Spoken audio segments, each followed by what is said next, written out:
A plataforma en defensa da ría de Arousa carga contra a posibilidade de que os fangos da dragaxe do río Lérez rematen a escasas millas de Sálvora. O colectivo di que as localizacións que se están a estudar para esas verteduras son letais porque as correntes arrastrarían os sedimentos de menor tamaño e máis contaminados cara ao interior da ría. Que tal, saúdos? Como alternativa, dende a PDRA propoñen outra zona cunha profundidade de 150 metros para depositar eses residuos. Vémolo dentro duns minutos, agora os titulares. A sección sexta da Audiencia Provincial da Coruña collerá esta semana o xuízo contra a antiga asistente social do Concello de Boiro. Está acusada dun delito continuado de malversación de caudais públicos. Teríase apropiado duns 25.000 euros. O PP de Vilagarcía acusa o goberno local de mentir de forma sistemática. Os populares aseguran que o executivo de Alberto Varela faltou a verdade en asuntos como o asfaltado da rotonda do Cabadelo ou unha perda de subvencións. Pídenlle aos socialistas que asuman as súas responsabilidades, que rectifiquen ou que dimitan. Dores Tembrás e Alba Chávez son as gañadoras da terceira edición dos premios de opinión xornalística Mulleres que Opinan. A primeira fíxose co galardón grazas ao seu artigo Iluminadas a orde violeta na modalidade en galego, mentres que La maior e la peor é o título da peza en castelán que lle valeu o premio a Chávez. Nesta edición presentáronse os premios 22 artigos. Pontevedra fixo balance esta mañá do multiesport de triatlón. Durante 10 días a cidade converteuse na capital mundial deste deporte, atraendo a máis de 3.500 deportistas. Dende a organización explican que a cita foi todo un éxito e unha vez máis consolida a imaxe de Pontevedra como a cidade perfecta para acoller grandes eventos internacionais. E a Pobra acollerá este sábado a cuarta edición da carreira solidaria Móvete pola Diabetes. No evento, organizado pola Asociación Anedia e o Club Atletismo Barbanza, agardan reunir a máis de 300 corredores. Asuntos que tratamos de contado aquí nas Novas do Día en Canal Rías Baixas. Comezamos.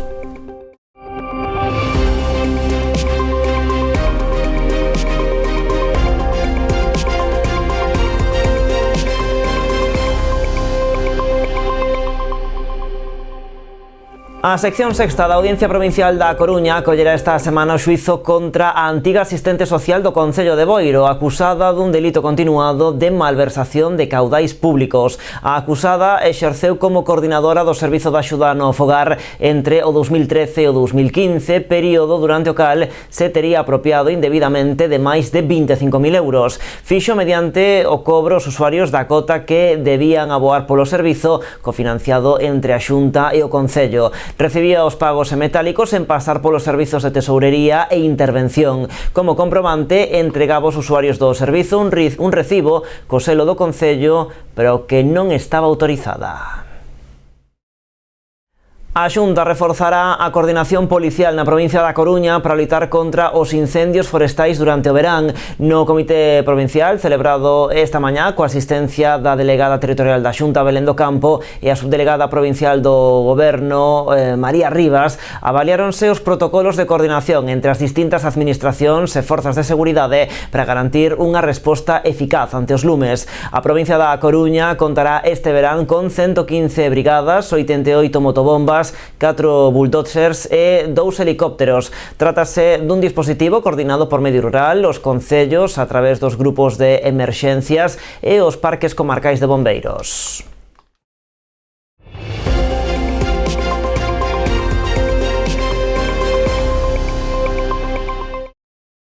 A plataforma en defensa da ría de Arousa carga contra a posibilidade de que os fangos da dragaxe do Lérez rematen a escasas millas de Sálvora. O colectivo di que as localizacións que se están a estudar para estas verteduras son letais porque as correntes arrastrarían os sedimentos de menor tamaño e máis contaminantes cara ao interior da ría. Como alternativa, dende a PDRA propoñen outra zona cunha profundidade de 150 metros para depositar residuos. Iso sí, só os que proveñan da ría de Arousa e sempre cando non sexan contaminantes.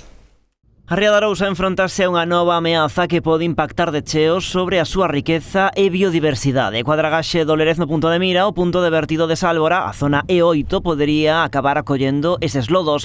Unha opción que preocupa a Plataforma en Defensa da Ría de Arousa, que considera, baseándose en informes, que tanto esa localización como a alternativa que se estuda, a zona E, non son as apropiadas. Teñen un problema, e é que están no canal de entrada das augas frías e profundas do afloramento, e iso o único que fai é trasladar todos os finos cara ao interior da ría. Nos finos, quero lembrar, é onde está a contaminación, é onde están os compostos orgánicos persistentes, os compostos, en suma, que se bioacumulan na cadea alimentaria e que son perigosos. E como mostra de que esas zonas non son as adecuadas, alertan de que do total do que ali se verteu só segue depositado pouco máis do 53% dos residuos. Isto todo que había aquí, a algún lado foi dar, e as correntes tiran hacia a ría de Arousa. Xa vedes que desapareceu casi o 50% do que se verteu ali.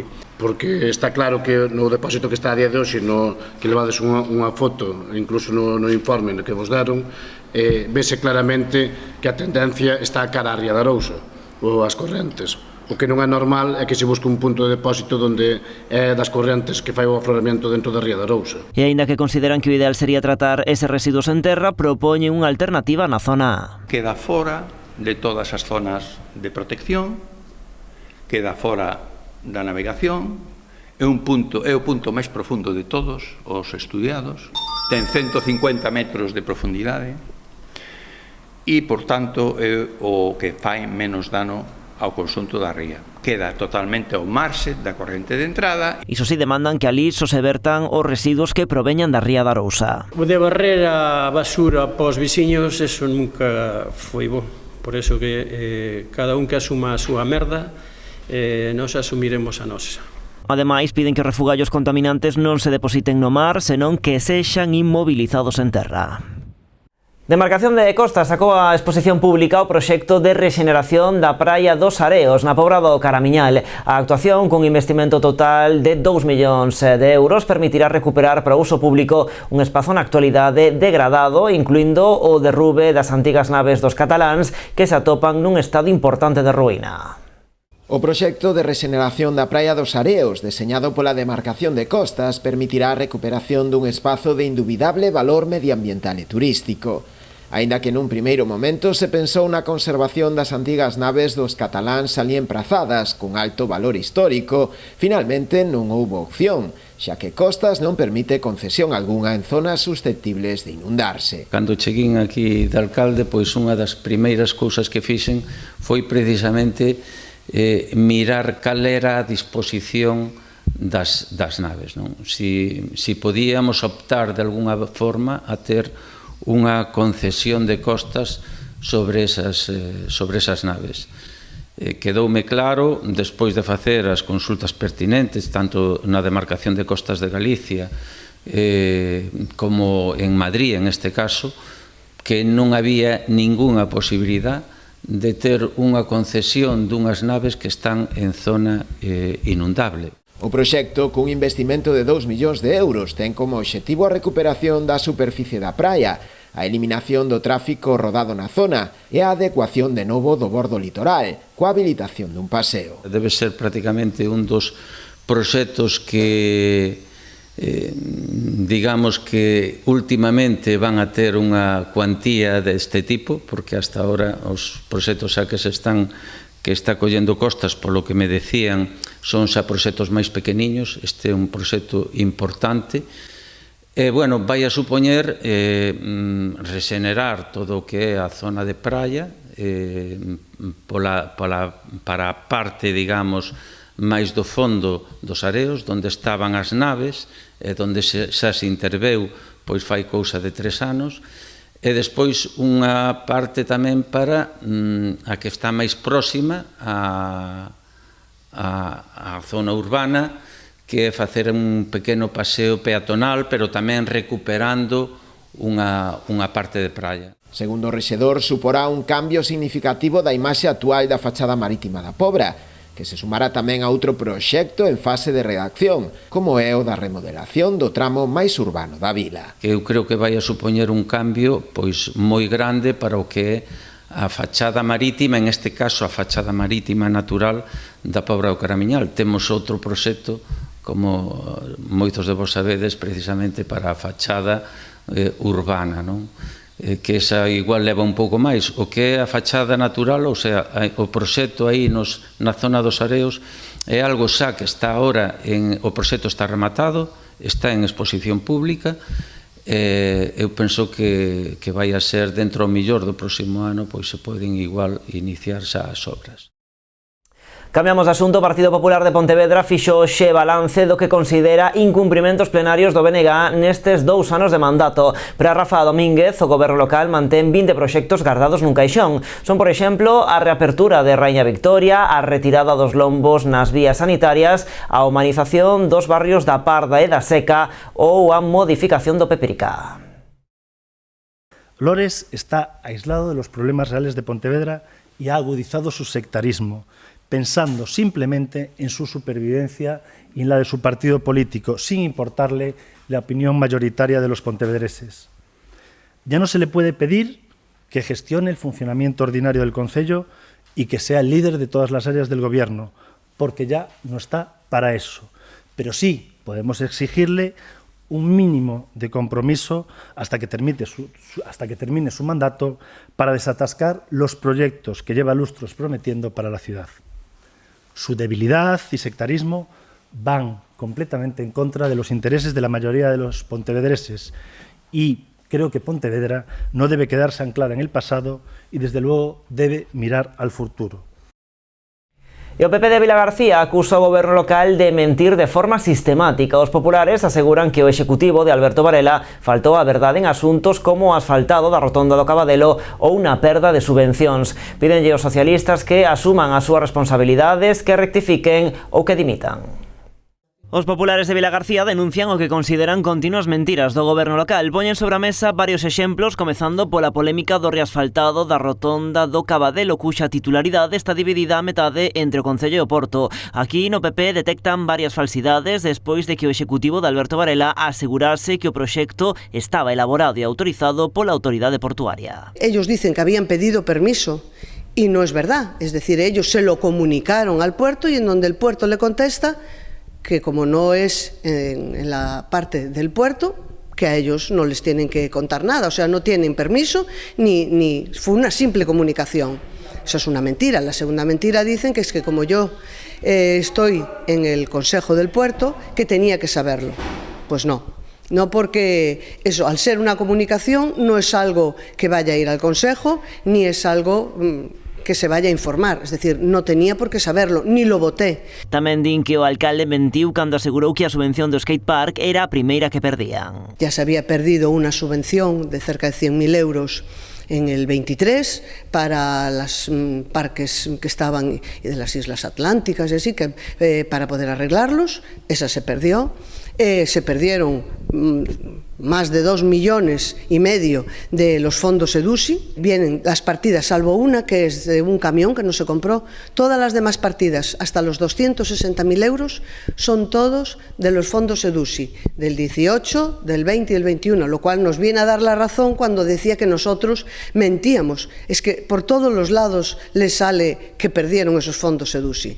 E ademais cargan contra a que consideran outra gran mentira un convenio entre os concellos de Vilagarcía, Caldas e Zona Franca para a ampliación do polígono do Pousadoiro que, segundo din, non era tal convenio. Lo que han firmado es un protocolo.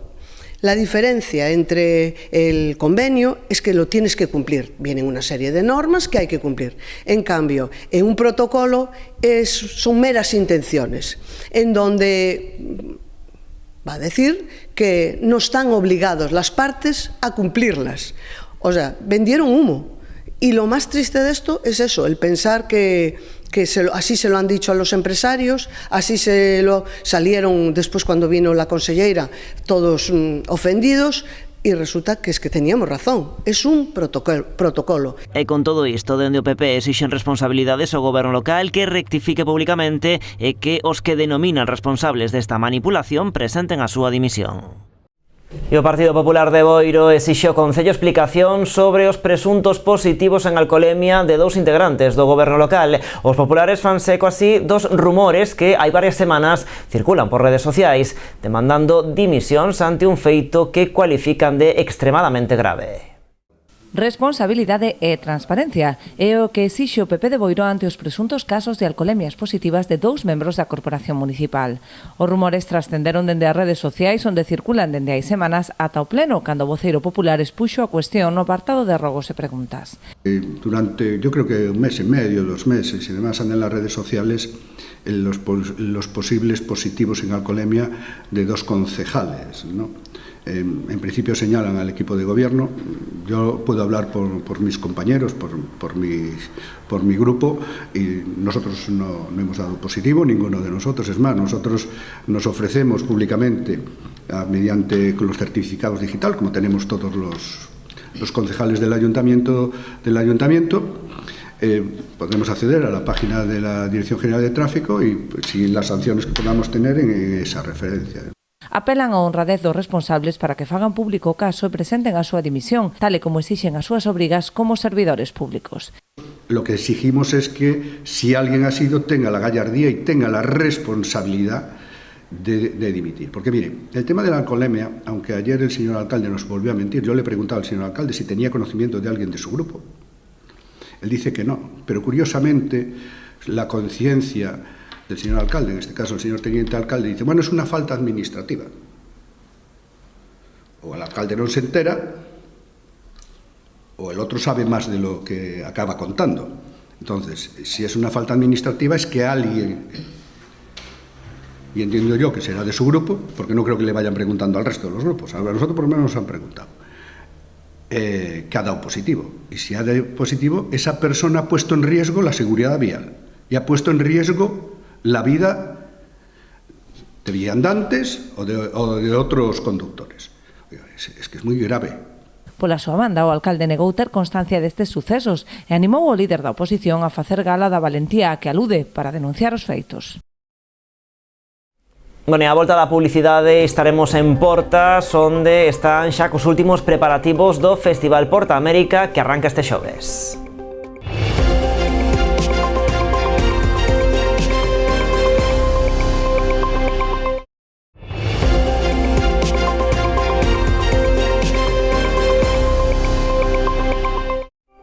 Aquí seguimos nas novas en Canal Rías Baixas. O Executivo rianxeiro informa da súa inclusión como beneficiario dunha nova axuda estatal do Instituto para a Diversificación e Aforro da Enerxía, o IDAE, que permitirá darlle continuidade á renovación das luminarias do alumeado público municipal.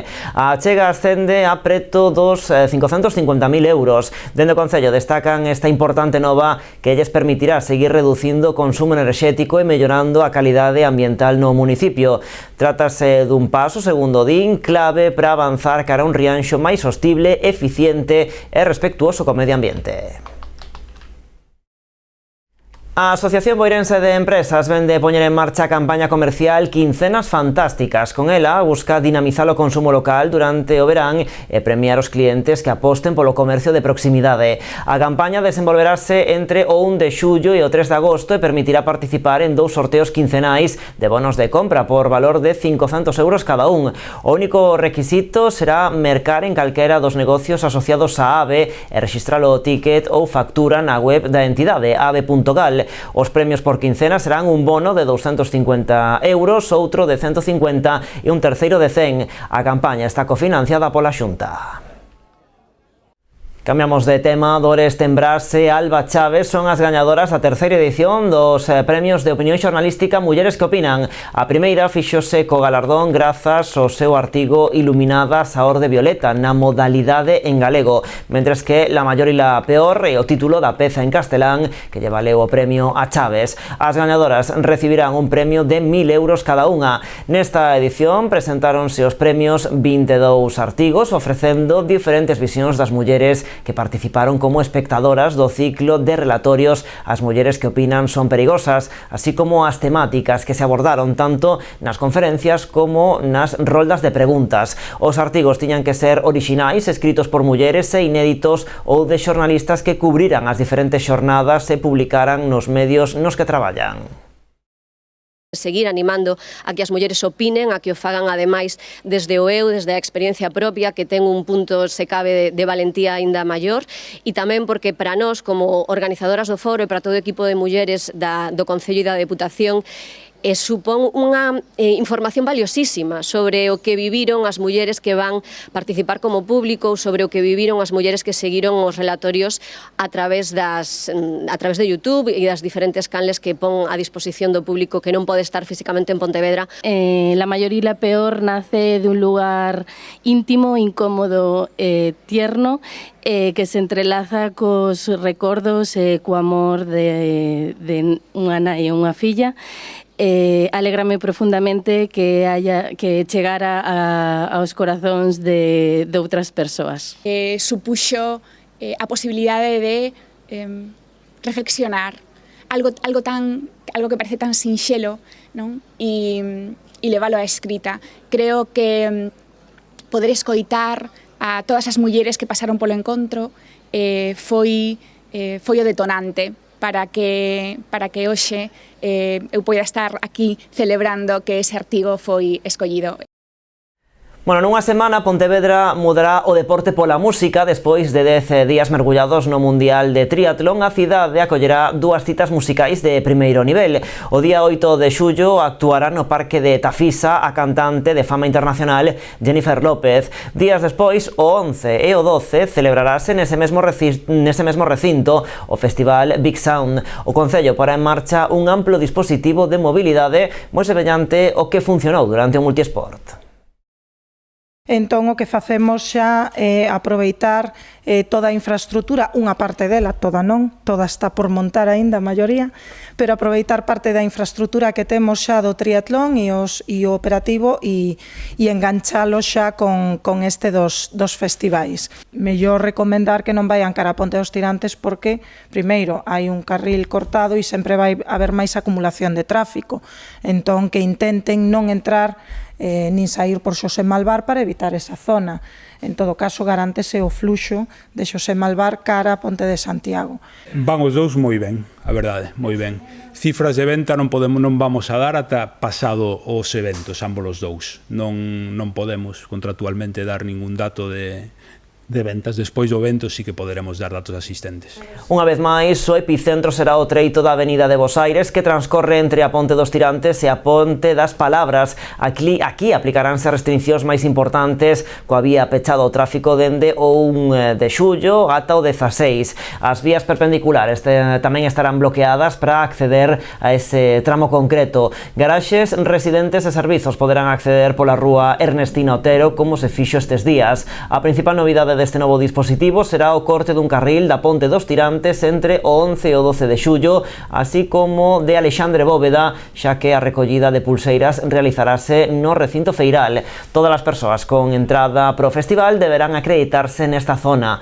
Doutra banda, o aparcadoiro inferior do recinto feiral, situado nesta rúa, tamén estará pechado do 7 ao 13 de xullo. Dende a organización explican que chegaron a un acordo con Renfe para contar cun servizo de trens que inclúe descontos pros asistentes ao festival.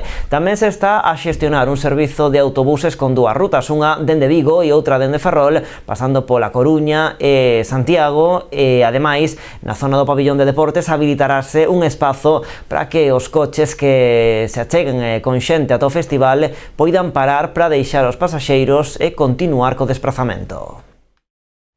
En Portas, últimos preparativos do Porta América, o festival arranca este xoves cunha completa programación con destacados concertos de primeiro nivel, así como un show cooking no que os mellores chefs de Galicia e de fora das nosas fronteiras porán a disposición do público as súas mellores preparacións. Todo nun escenario privilexado como a azucreira de Portas. Esta mañá visitaron o recinto o alcalde deste municipio xunto co presidente da Deputación de Pontevedra e o director de Turismo de Galicia. Todos coinciden na importancia importancia deste evento para un municipio como Portas, que xera un importante movemento económico e de emprego na zona. Tamén salientaron que este tipo de propostas se poidan celebrar nun lugar como Portas, un concello de menos de 3.000 habitantes.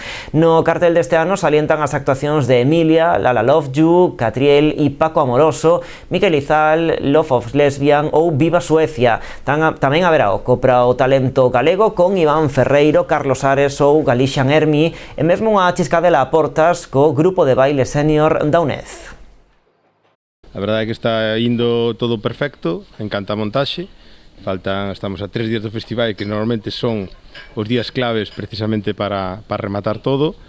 E ampliamos o aforo, vamos a estar máis de 20.000 persoas cada día. Estamos ante un dos grandes atractivos culturais da provincia, como é o Por América, un Por América que dentro do Rías Baixas Fest é a xoia da coroa. E de feito aquí estamos a falar de algo máis que de 3 días de música. Aquí estamos a falar de todo o movimento económico que xera nun concello como Portas e os alrededores, a comarca do Umia. O éxito desta edición 12+1 do Porta América pois non podería ser de outro xeito se non houvese colaboración institucional, por un lado entre a Diputación de Pontevedra e a Xunta de Galicia a través da Axencia Turismo de Galicia, o Concello de Portas e despois tamén coa promotora deste gran festival, que é un dos máis importantes dos concertos do Xacobeo.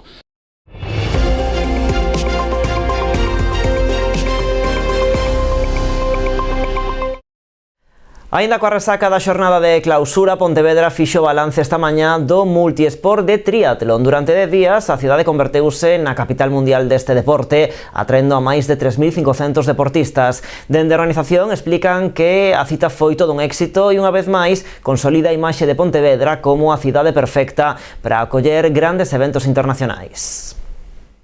A menos de 24 horas do seu peche, Pontevedra xa fai balance do multisport de triatlón. Despois de acoller 10 xornadas de competición, a cidade considera a cita un éxito organizativo. Que eu creo que foi unha semana fantástica en todos os sentidos, un éxito de organización, un éxito deportivo e un éxito tamén de movilización de actividade económica e de proxección importante da cidade, pero tamén das Rías Baixas e da provincia de Pontevedra e de Galiza, ¿no? Máis de 3.500 deportistas de 50 nacionalidades diferentes participaron na competición, que contou con máis de 1.300 persoas implicadas na súa organización.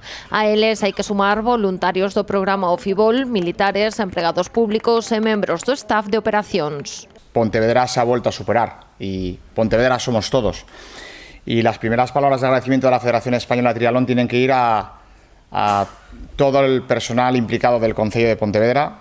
Todo es todo. No me quiero olvidar de nadie, pero las cosas que se hacen en Pontevedra en muy pocos sitios se pueden ver.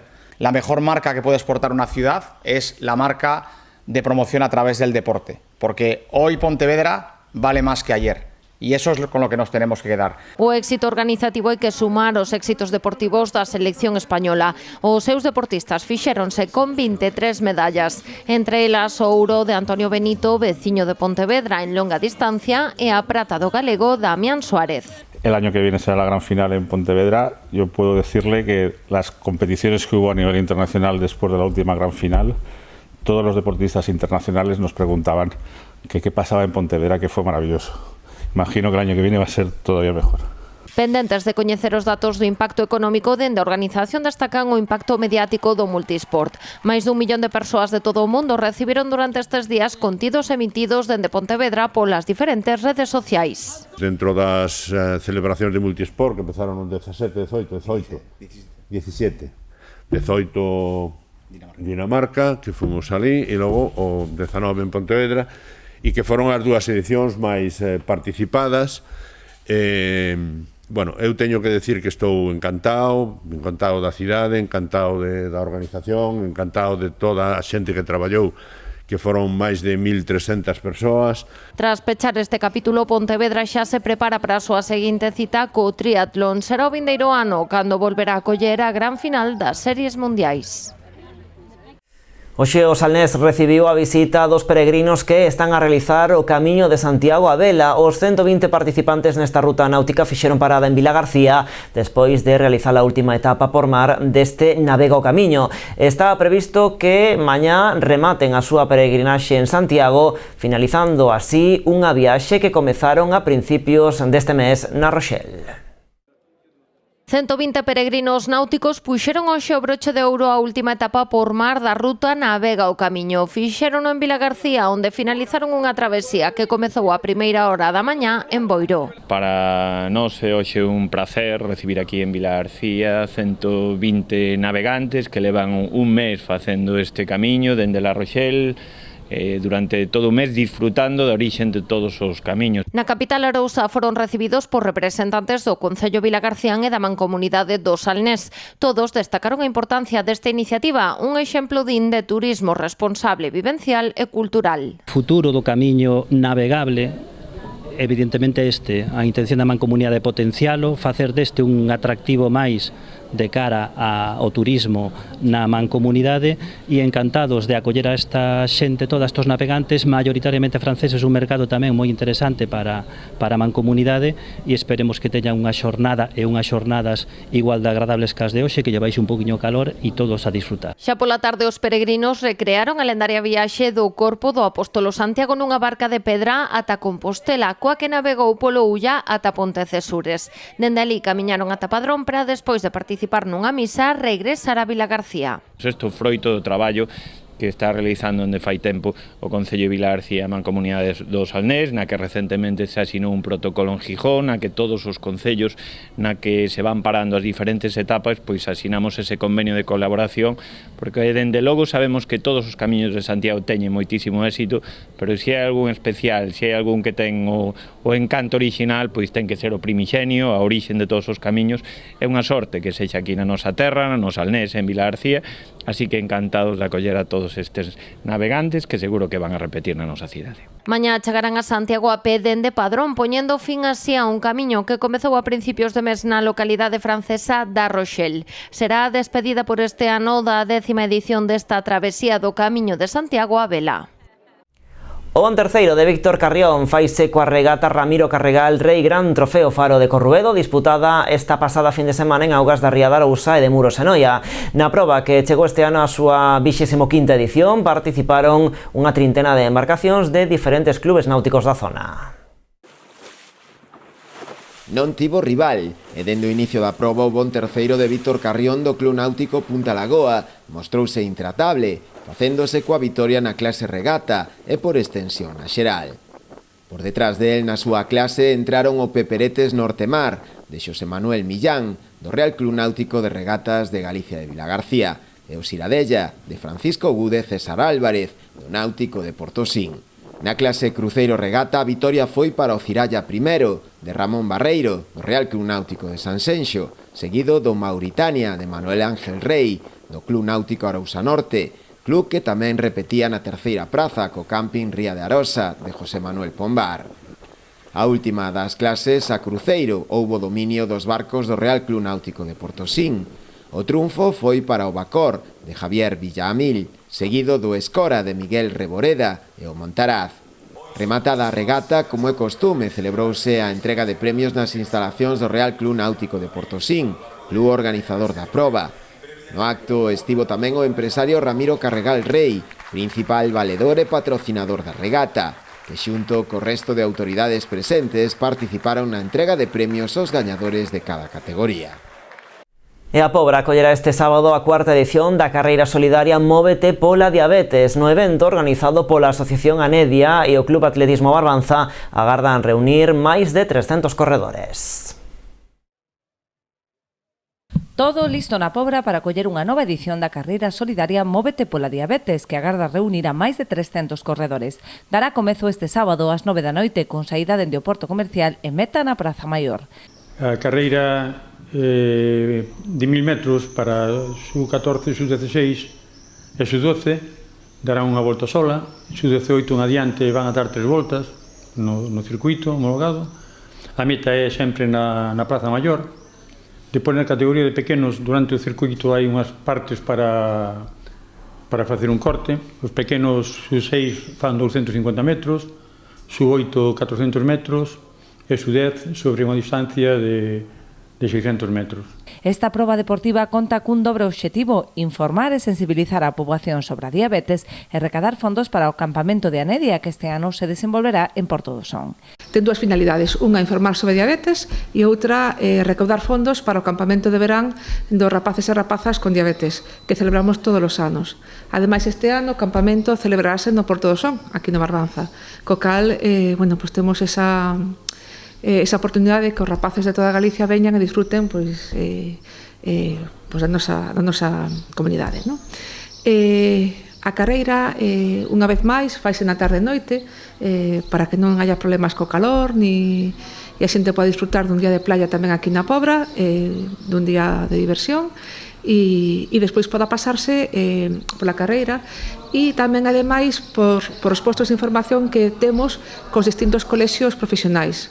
Este ano temos a sorte de poder contar co Colexio de Podoloxía, co Colexio de Fisioterapeutas, que tamén participan, e o COLEF, que son os licenciados en Educación Física e Deportiva. Os interesados en participar poden inscribirse ata o xoves a mediodía na web carreirasgalegas.com. Inscripcións, animar a xente a que se inscriba, ainda están a tempo e prazo. Para as inscripcións hai que entrar nunha página web que é www.carreirasgalegas.com e calquer tipo de información que a xente precise, pois tamén nas oficinas de deportes do propio Concello, en horario de mañán, pois tamén se lle aclara calquer tipo de dúda. O prezo é de 6 euros a partir de sub-16 e de balde para as categorías inferiores e zapatilla inclusiva. Aínda así, dispoñen dun apartado para facer donativos se así o desexan. Pois así marchamos, señores, a actualidade xa saben, continúa en canalriasbaixas.com e tamén nas nosas redes sociais, como sempre, graciñas por estaren aí.